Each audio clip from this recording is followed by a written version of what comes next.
देश में एक बार फिर से पीएम मोदी के नेतृत्व में एनडीए की सरकार बन रही है और विपक्षी पार्टियों के सारे सपने चकनाचूर हो गए हैं।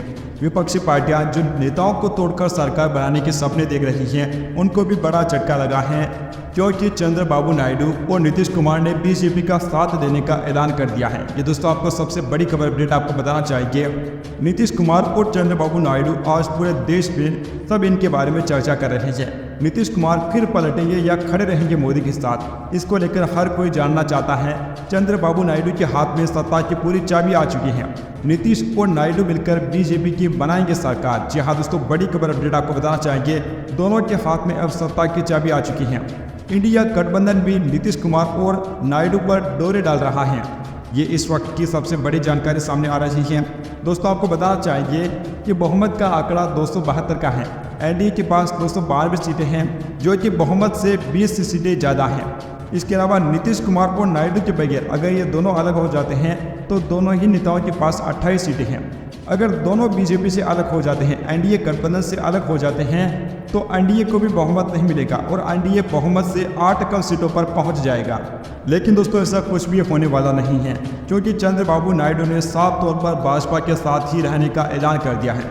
दोस्तों अगर हम कांग्रेस पार्टी की बात करें तो कांग्रेस पार्टी बहुमत से काफ़ी दूर है, क्योंकि इंडिया अलायंस ने जहां 234 सीटें हासिल की हैं, कांग्रेस पार्टी 100 का आंकड़ा भी छू नहीं पाई।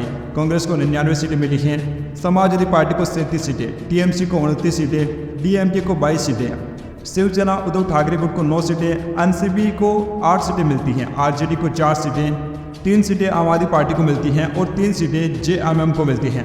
इस प्रकार से दोस्तों सारी पार्टियां मिलकर भी अकेले बीजेपी के आसपास भी नहीं आ पाती हैं। अकेले बीजेपी ने भी 240 से अधिक सीटें हासिल कर ली। इंडिया गठबंधन तो छोड़िए, ये सारी पार्टियां मिलकर अकेले बीजेपी को भी नहीं छू पा रही हैं। इसी बीच दोस्तों चंद्रबाबू नायडू ने दिल्ली जाने से पहले विजयवाड़ा में प्रेस कॉन्फ्रेंस की। उन्होंने इंडिया ब्लॉक में जाने की संभावनाओं को लेकर कहा कि हम एनडीए में हैं और मैं एनडीए की बैठक में जा रहा हूं, चिंता करने की कोई बात नहीं है। आंध्र प्रदेश में लोकसभा चुनाव के साथ विधानसभा चुनाव के नतीजे भी आए हैं। राज्य में टीडीपी, भाजपा और जनसेना पार्टी के गठबंधन ने 175 में से 164 सीटें जीती थी। टीडीपी को 135 सीटें मिली हैं। मौजूदा सीएम जगन मोहन रेड्डी की वाईएसआरसीपी 11 सीटों पर सिमट गए। नायडू ने विधानसभा चुनाव में जीत पर कहा कि हमने राज्य के कल्याण और विकास के लिए गठबंधन बनाया है। टीडीपी को 45% और वाईएसआरसीपी को 39% वोट मिले हैं। कई टीडीपी कार्यकर्ताओं को रातों की नींद गंवानी पड़ी, उन्हें प्रताड़ित किया गया था। दोस्तों विपक्षी पार्टियां जो कि सरकार बनाने का दावा कर रही थी, अब उनके दावे बिल्कुल ध्वस्त हो गए हैं, क्योंकि नीतीश कुमार भी एनडीए की बैठक में शामिल हो रही है, चंद्रबाबू नायडू भी एनडीए की बैठक में शामिल हो रहे हैं। इससे में विपक्षी पार्टियों का सरकार बनाने का तो कोई सवाल ही पैदा नहीं होता है, क्योंकि एनडीए गठबंधन सरकार बना रहा है और पीएम मोदी एक बार फिर से देश का नेतृत्व करने वाले हैं।